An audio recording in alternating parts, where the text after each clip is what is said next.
C'est le 98e jour de la guerre entre le Hamas et Israël. Je suis Yair Pinto, en direct d'Israël. Hier, juste avant de retourner dans la bande de Gaza, je me suis blessé à la jambe et je ne pouvais plus marcher. J'ai dû être évacué vers un hôpital. Mais ne vous inquiétez pas, tout ce dont j'ai besoin, c'est d'un traitement médical et de beaucoup d'amour de la part de ma famille. Et je m'en remettrai. Je vais me promener avec ces béquilles pendant un certain temps. Mais que pouvez-vous faire? Même si j'ai besoin d'un peu de temps pour me rétablir et retrouver ma forme physique, j'ai l'intention de continuer à vous informer quotidiennement de ce qui se passe en Israël, car cette guerre se déroule sur deux fronts. L'un est physique, au Liban, à Gaza, en Cisjordanie, et le second est la bataille pour l'opinion publique et la vérité. Je crois que Dieu contrôle la situation et que tout se passe selon son plan pour ma vie et celle de tout le monde. Et je suis tellement excité à l'idée de voir ce qu'il a prévu pour moi. Les combats dans la bande de Gaza m'ont appris quelque chose de terrifiant et fondamental sur le Hamas. Le Hamas est une organisation dotée d'une énorme capacité financière. Lorsque vous vous déplacez dans la bande de Gaza, vous constatez la taille de l'infrastructure terroriste du Hamas. Et il est très clair que le Hamas a obtenu beaucoup d'argent au fil des ans, de pays du monde entier et d'organisations individuelles, parce que les donateurs pensaient qu'ils investissaient pour les citoyens de la bande de Gaza. Cela n'a pas été le cas. Et à cause des actions de Tsahal à l'intérieur de la bande de Gaza, nous comprenons ce qu'il est advenu de l'argent que le Hamas avait promis aux habitants. Mais depuis le début des combats, nous avons été occupés à découvrir et à détruire des centaines de kilomètres de tunnels terroristes construits par le Hamas avec l'argent destiné à développer l'avenir du peuple palestinien. Ces tunnels sont de longues infrastructures souterraines ramifiées que l'organisation terroriste Hamas utilise pour transporter des armes et des terroristes, ainsi que pour détenir des otages israéliens sous terre. Les experts estiment que le Hamas a investi plus de 6000 tonnes de béton et 1800 tonnes de métal dans la construction de centaines de kilomètres d'infrastructures souterraines. Il s'agit d'une ville souterraine qui a été construite pour un coût estimé à des dizaines de millions de dollars, voire plus.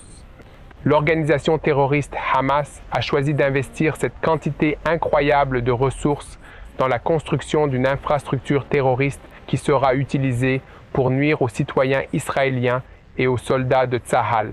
Le Hamas exploite la population civile de la bande de Gaza de manière sournoise. Ces derniers jours, Tsahal a découvert un tunnel à Han Younes qui a été localisé par une équipe de commandos. Ce tunnel est relié à un itinéraire souterrain étendu et ramifié.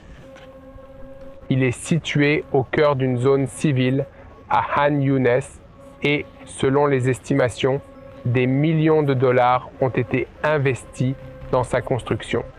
Après avoir exploré le tunnel, on peut affirmer qu'il y avait des otages israéliens à l'intérieur. Il est important de comprendre que les forces de Tsahal se battent en fait dans les souterrains de Han Younes tout en combattant dans les quartiers populaires et dans toutes les parties de la ville de Han Younes au niveau supérieur. Les combattants du génie, l'unité Ya'alam, les forces commandos et d'autres forces mènent les efforts pour localiser les tunnels, les examiner et les détruire en utilisant des technologies stratégiques avancées. Certaines d'entre elles ont été développées au cours de cette guerre. La destruction d'un tunnel est une tâche très complexe. Au cours des combats souterrains, les combattants ont localisé plus de 300 puits, y compris des puits menant à d'importants tunnels souterrains, des puits de combat tactiques et des puits utilisés comme entrepôts de munitions et comme complexes de combat. Jusqu'à présent, plus de 100 tunnels ont été détruits. C'est beaucoup de travail. En Judée et Samarie, des soldats de Tsahal, du Shin Bet et des agents de la police des frontières ont opéré pendant la nuit pour arrêter 24 personnes recherchées. Dans le village de Kiryot, les combattants ont arrêté un activiste de haut rang de la cellule terroriste des étudiants du Hamas. Oui, le Hamas a une cellule terroriste composée d'étudiants. Dans le village d'Ambata, dans la région de Ménaché en Judée et Samarie en Israël, les combattants ont arrêté 2 hommes recherchés et ont localisé du matériel militaire et des explosifs qui ont été détruits par les forces. Les personnes recherchées qui ont été arrêtées et les moyens de guerre confisqués ont été transférés aux forces de sécurité pour complément d'enquête. Aucune victime n'a été signalée parmi les troupes de Tsahal. Duvdevan, une unité spéciale de Tsahal, la police des frontières et des combattants du Shin Bet ont opéré à Kfar Jeva pour arrêter des agents terroristes.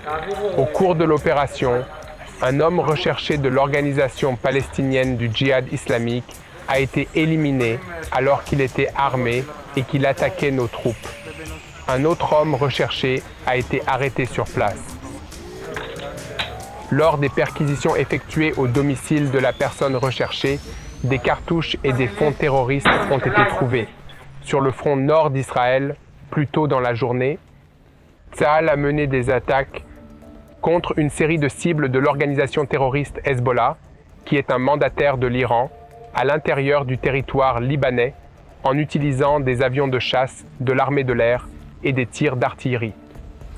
Parmi les cibles attaquées figuraient des bâtiments militaires, des positions militaires et des infrastructures terroristes de l'organisation.